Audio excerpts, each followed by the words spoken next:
and they see the sword in my hand. Alhamdulillah, terima kasih yang sudah menonton video saya dan sudah menjadi perhatian publik saat ini tentang berita Muhammad Qasim. Ini sebetulnya bukan soal saya sedang menyombongkan diri, bukan. Bukan soal Muhammad Qasim ada bersama saya, bukan. Video sebelumnya adalah soal kekeliruan dalam penyampaian mimpi, dan saya mendapatkan tugas itu dari Muhammad Qasim untuk membuat video meluruskan mimpi yang keliru disampaikan. Sekarang ada juga dari kalian protes, Diki Chandra itu lebih tua dari kamu. Saya tahulah, saya orang yang juga mengenal kamu Diki Chandra. Di video itu saya sebut Diki Chandra saja, karena konteks penyampaiannya memang seperti itu, harus seperti itu. Coba saja kalian tanya kepada Kang Diki. Di videonya kan dia sebut saya itu, dia mengata-ngatai saya. Jadi tolonglah para helper ini yang sering banyak yang so tahu. Ada channelnya tuh, saya lihat so tahu semua itu, yang namanya mirip-mirip saya tuh. Tapi ini kaki-kaki tangan dajjal yang helper-helper yang serasa helper mengacaukan itu semua. Melebih-lebihkan. Seperti sini channel Diki Sapra itu. Katanya Muhammad, contoh nih, Muhammad Qasim lihat dia foto telunjuknya begini. Ya. Itu berarti Qasim itu sehari-harinya selalu mengesahkan Allah dengan setiap hari begini terus tangannya. Wah, lu itu. Padahal kita yang tiap hari itu nggak pernah ngomong begini Muhammad Qasim. Ya itu pas aja, pas lagi dipoto kan bisa jadi kan. Kadang-kadang kita begini kan, kadang-kadang kita lagi begini. Bisa jadi kan begini, pas dipoto. Nah kayak begitu, kan ngaco. Padahal kita tahu persis, tidak pernah saya melihat Qasim mengacaukan telunjuk begini terus. Nggak pernah. Nah itu contoh bagaimana Diki Sapno itu menyesatkan banyak orang. Ya. Jadi begini saja, teman-teman semua, ada hal yang lebih penting. Cukuplah persoalan yang nggak usai. Jika yakin kepada Muhammad Qasim, kenapa harus berbeda perintah? Kenapa nggak ambil dari Muhammad Qasim saja? Ada hal pentingnya ini. Kita harus bergerak cepat kerjasama menyampaikan berita informasi mimpi Muhammad Qasim ini. Bahwa saat ini Muhammad Qasim di Indonesia. Katakan kepada para ulama sekitar kalian, wahai ulama kami, engkau memiliki kewajiban untuk menjaga umat Islam dari berita-berita yang kami ini tidak paham dengan berita tersebut.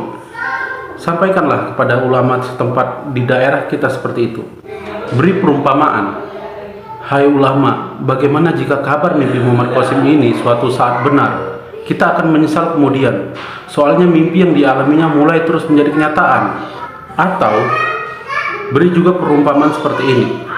Bagaimana jika mimpi Muhammad Qasim ini ternyata nggak benar, akan membahayakan umat Islam dalam pemahaman. Lihatlah mereka dengan bangga memakai hijab, baju ketat, dan mereka berjoget-joget di depannya. Mereka melakukannya di media, di akun, tidak ada rasa malu. Tidak pernah memikirkan bagaimana perasaan Rasulullah SAW.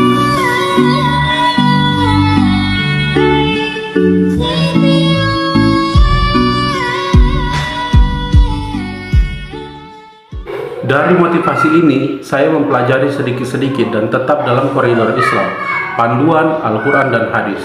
Seperti yang saya sering sebutkan, di Quran Surah Al-Hujurat 49 ayat 6, Quran Surah As-Saffat 37 ayat 102, hadis riwayat Nasai 1108, dan hadis riwayat Bukhari 6499. Silakan aja kalian cek. Tapi memang gak akan semua lapisan masyarakat mau mendengarkannya, karena pasti ada orang-orang yang hanya mau mendengarkan dari orang yang sudah pasti ilmunya. Misal dia belajar di pesantren, gelar dokter, lulusan Kairo. Begitu kan sekarang ini kenyataannya. Nah, kembali ke konteks penyampaian mimpi Muhammad Qasim ini, siapapun yang baru mendengar kabar mimpi Muhammad Qasim, tolong dengarkan dengan seksama, perhatikan baik-baik mimpinya. Atas berita di Malaysia penangkapan Muhammad Qasim itu, saya sangat menyayangkan, padahal di sana itu negara mayoritas Muslim yang sama seperti di Indonesia.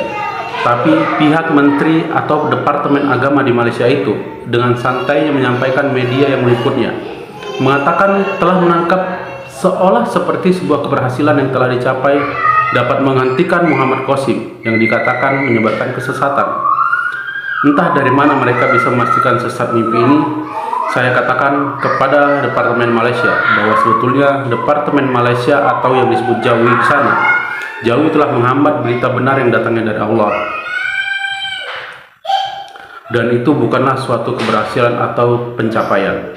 Lihatlah, selalu ada cara Allah menolong Muhammad Qasim, bahkan saat ini dia baik-baik saja.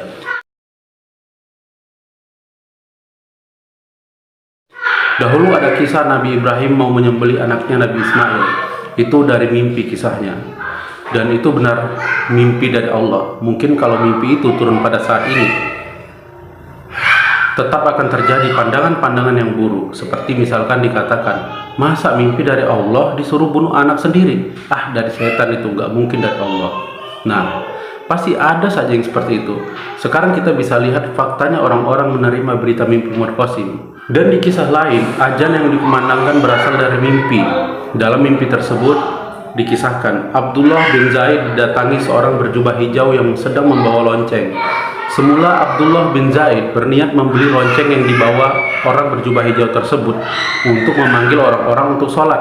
Namun orang tersebut menyarankan kepada Abdullah bin Zaid untuk mengucapkan serangkaian kalimat sebagai penanda waktu sholat telah datang. Serangkaian kalimat azan yang dimaksud adalah Allahu Akbar, asyhadu an la ilaha illallah, asyhadu anna Muhammadar Rasulullah, hayya 'alas shalah, hayya 'alal falah. Allahu Akbar, la ilaha illallah. Nabi Muhammad kemudian meminta Abdullah untuk mengajari Bilal bin Rabah bagaimana cara melafalkan kalimat-kalimat tersebut.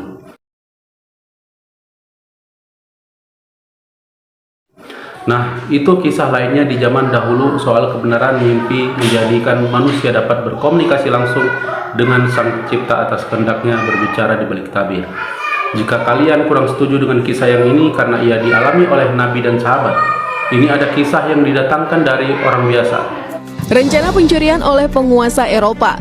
Pada tahun 1164 atau 557 Hijriah terjadi upaya pencurian jasad Nabi Muhammad oleh penguasa Eropa. Saat itu merupakan masa terjadinya perang salib sehingga membuat keadaan umat Islam melemah. Penguasa Eropa sepakat untuk mencuri jasad Nabi Muhammad.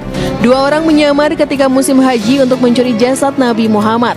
Mereka menyewa kamar di dekat Masjid Nabawi dan membuat lubang menuju makam Nabi Muhammad. Namun upaya yang dilakukan gagal karena Sultan Nuruddin yang berasal dari Suriah bermimpi didatangi Nabi Muhammad dan menyuruhnya untuk pergi ke Madinah menyelamatkan jasadnya dari dua orang kulit putih. Nuruddin datang ke Madinah dan mendapati dua orang yang berusaha menggali terowongan menuju makam.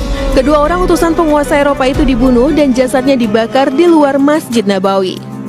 Nah, itulah kisah-kisah mimpi, ada yang dari Nabi, ada yang dari sahabat, dan ada yang dari hamba seperti kita. Bukan Nabi, bukan juga sahabat. Dan mimpi itu benar dan terbukti, seperti ketika pembongkaran makam Nabi itu digagalkan lewat mimpi. Baiklah, saya rasa cukup. Terima kasih sudah menonton. Silahkan sebarkan video ini. Jazakumullahu khairan katsiran. Wassalamualaikum warahmatullahi wabarakatuh.